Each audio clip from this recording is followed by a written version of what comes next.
Right now, at some point tonight, you're going to wake up. Not because of a noise. Not because of a nightmare. For no reason you can name, your eyes will open at 2 or 3 in the morning, and you will lie there in the dark, completely alert, staring at the ceiling. And you'll think something is wrong with you. Nothing is wrong with you. You're doing exactly what you were built to do.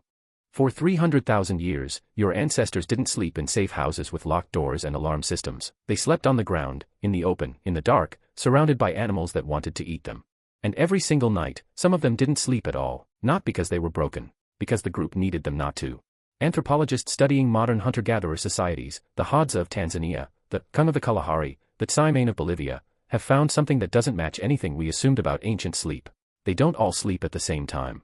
In a 2017 study published in the Proceedings of the Royal Society B, researchers fitted 33 Hadza adults with sleep trackers and recorded their patterns over 20 nights. What they found was remarkable. At almost no point during the night were all members of the group asleep simultaneously.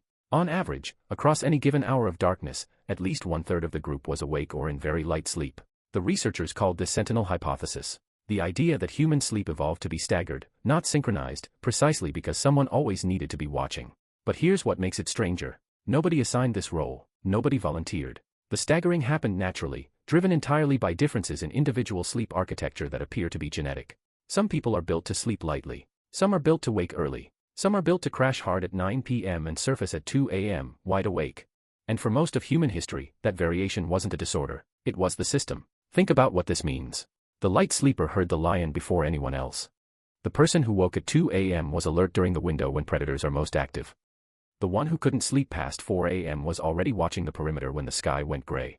This is the system your body is still running. In 2016, Jerome Siegel at UCLA ran a study comparing the sleep of 3 traditional societies, the Hadza, the San of Namibia, and the Tsimane of Bolivia, against the sleep of modern industrialized humans. He found that traditional sleepers got roughly the same total hours as modern people. About 6.5 hours on average. But the architecture was completely different. Traditional sleepers almost never reported insomnia. They almost never described lying awake as distressing. Waking during the night was simply part of the night. You woke, you listened, you went back under. Modern humans wake at 3 a.m. and immediately begin catastrophizing. They check the time. They calculate how many hours they have left. They lie there in mounting anxiety about the fact that they're lying there in mounting anxiety. The waking itself isn't the problem. The story we tell about the waking is. But there's something else happening at 3 a.m. that almost nobody talks about. Your body does something strange in the hours before dawn. Cortisol, the hormone associated with alertness and stress, begins rising sharply around 3 to 4 in the morning, hours before you wake. This is called the cortisol awakening response. And it's not a malfunction, it's preparation. Your ancient ancestors needed to be functional at dawn. Dawn is when you hunt.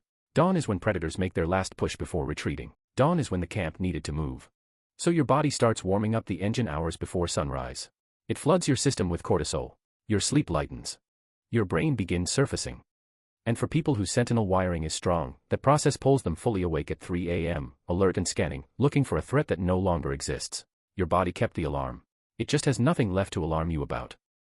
There's a particular cruelty in this. The same trait that made your ancestor the most valuable person in the camp, the one who heard something in the dark, the one who was already awake when the threat arrived, makes you the person who can't function at a dinner party because you've been awake since 3 a.m. with no reason you can explain. Evolution doesn't update its software to match the current environment. It runs what worked. A 2021 paper in Sleep Medicine Reviews proposed that insomnia as we define it, the clinical disorder, the thing we medicate, may partly be a mismatch problem rather than a biological failure. The sleep architecture hasn't changed. The environment has. We built walls, we eliminated predators, we flooded the night with light, and then we wondered why some people's nervous systems still refuse to fully stand down. You are sleeping in a body that was designed for a world that no longer exists.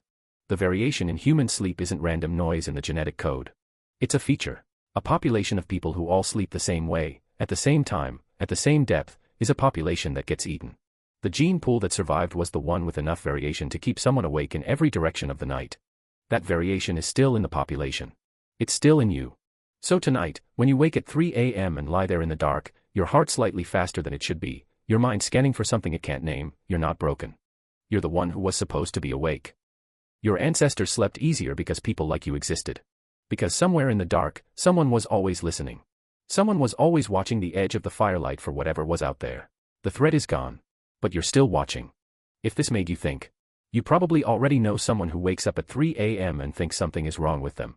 Send it to them. And if you want more videos like this, the subscribe button is right there. I'll see you in the next one.